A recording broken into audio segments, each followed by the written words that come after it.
אבל עכשיו אנחנו לעניין הבא. לא מזמן השקנו כאן את פינתנו, פינה חדשה שנקראת השטג החלטנו, שבה בכל שבוע מחדש אודליה אלכסנדרוביץ', מאמנת בשיטת ארכיטקטורת חיים ומנכ"ל המרכז להתפתחות אישית ומקצועית, נמצאת כאן איתנו ועוזרת לנו ולכם בבית לקבל החלטות נכונות.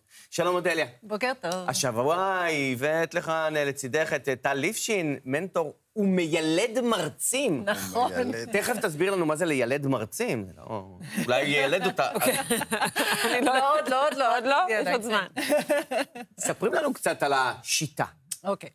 בעצם מה שאני עושה בשיטת ארכיטקטורת חיים, אני עוזרת לאנשים לקבל החלטות טובות. ודיברנו על זה שהחלטה טובה היא בהכרח החלטה שמתאימה לי באופן אישי, משרתת את החיים שלי.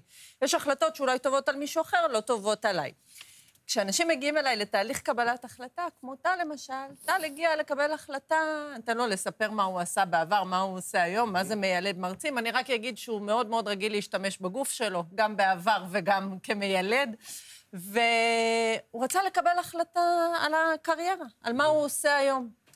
הרבה פעמים כשאנחנו באים לקבל החלטה, אנחנו נמנעים מלעשות אותה. אתם יודעים למה? למה? אנחנו מפחדים להתחרט עליה. לפעמים יש לנו רעיון לא רע מה אנחנו רוצים. יצא לך שהתחרטת על החלטה פעם? כל אחד יש חרטות קטנות, חרטות גדולות ממש אין לי, אבל חרטות קטנות, כן. למה את הדירה הזאת מכרתי? הייתי צריך להישאר...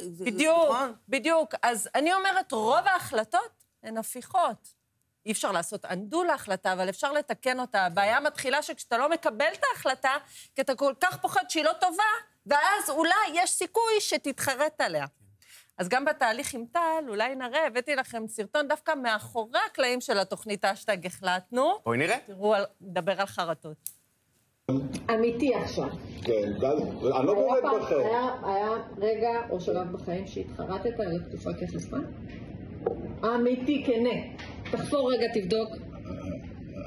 זו תשובה שלי, התשובה שלך מוכנה, אבל... מה זה תשובה? זו תשובה עם צלקות, ברור שכן. ברור שכן?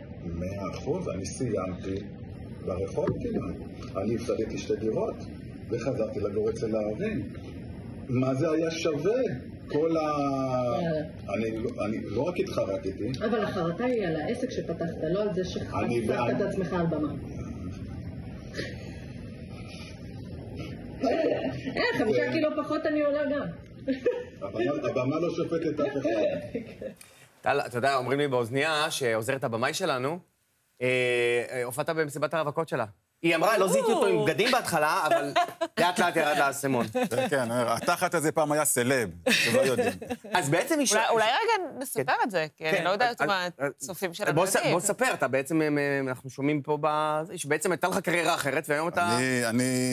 אני במשך 22 שנה, אני הייתי חשפן צ'יפנדל, כולל הבעלים של הצ'יפנדלס. 22 שנה, מזה התפרנסתי, אפשר להגיד. ואין לך חרטות לתקופה, אני כבר שמענו בסרטון.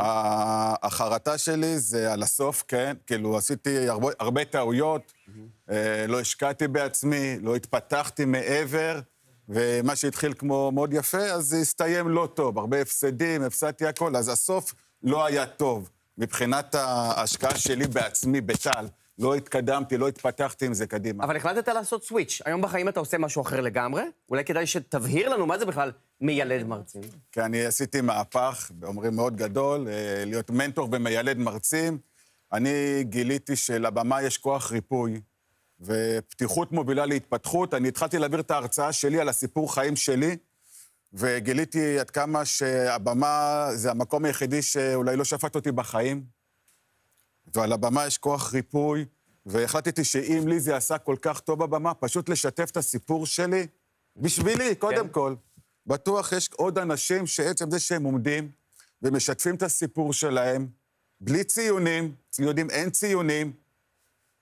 מי שבא לשפוט אותנו, שלא יבוא. זה הסיפור שלנו. יש לזה ריפוי, יש לזה התפתחות, יש לזה המון רגעים קסומים. אז עם איזה סוגיה של קבלת החלטות הוא מגיע בעצם אלייך, טל? אז טל, כשהוא היה צ'יפנדל, הוא פתח גם עסק ולהקה ורצייה וזה, וזו החרטה שלו, הוא התחרט על זה כי מה קרה, הוא הפסיד הכל, כמו שהוא מספר. עכשיו, אתם רואים, היכולת שלו להיות חשוף, לא משנה אם פיזית או מנטלית, בפני אנשים ועל במה, אז הייתי חייבת לשאול אותו, אמיתי, אתה מתחרט? כן, הוא מתחרט. למה הוא הגיע אליי? כי הוא רוצה לקבל החלטה האם ללכת היום כמנטור ומיילד מרצים, האם ללכת על זה all in, להמר על עצמו, לשים על זה כסף, להשקיע את כל הזמן שלו בזה, אבל זה להקים שוב עסק, והוא מתחרט על העסק הקודם. אז יש איזה פחד שמנהל את ההחלטה החדשה. אני חיפשתי מישהי מקצועית מן הסתם, שתוכל לראות בתוכי דברים שאני לא יכול לראות, כי זה בתוכי. מישהי שמביאה את הניסיון שלה, כי אנחנו בתוכנו, איך אני אומר, לדגדג אחרים מאוד קל לנו. לדגדג את עצמי זה לא עובד. נכון. הייתי צריך מישהי שתראה מהצד, שאני אוכל להיות כנה ופתוח איתה. שתעזור לך לבחור את הדרך הנכון. לחבר אותי, במה לא מתאים לי, אם זה ניהול, אם זה מקומות שוואלה, את זה שחרר למישהו אחר. כן. נכון, נכון. ואז לפעמים אנשים מגיעים אליי, ההחלטה היא די ברורה להם. גם טל יודע במה הוא טוב ומה ברור ולאן הוא צריך ללכת. הוא בא כי לפעמים אנשים צריכים מישהו שידחוף אותם רגע ויגיד, גם אם יש טעות, אפשר לתקן, גם אם החלטת לא טוב, החלטה היא הפיכה. החלטות הן תמיד זמניות ונכונות לרגע שבו הן יתקבלו. הסכנה היא לא לקבל את ההחלטה, ואז אנחנו לא מתקדמים אף פעם ולא עושים דברים. זה אולי משפט המפתח שכל אחד בבית צריך לזכור, שההחלטות זמניות והן הפיכות. רק לרגע שבו הן יתקבלו. איך פונים אלייך אם קהל בבית רוצה לבוא ולהיעזר בשירותייך, נגיד? אז קודם כל, השטג החלטנו, אפשר למצוא אותנו ברשת, בכל הרשתות החברתיות, באינטרנט, באתר. אפשר לפנות למרכז להתפתחות אישית ומקצועית, גם כדי לקבל את עזרתנו לקבל החלטה, ואולי יום אחד להגיע איתנו לאולפן, לפרסם את ההחלטה שלנו כאן. 13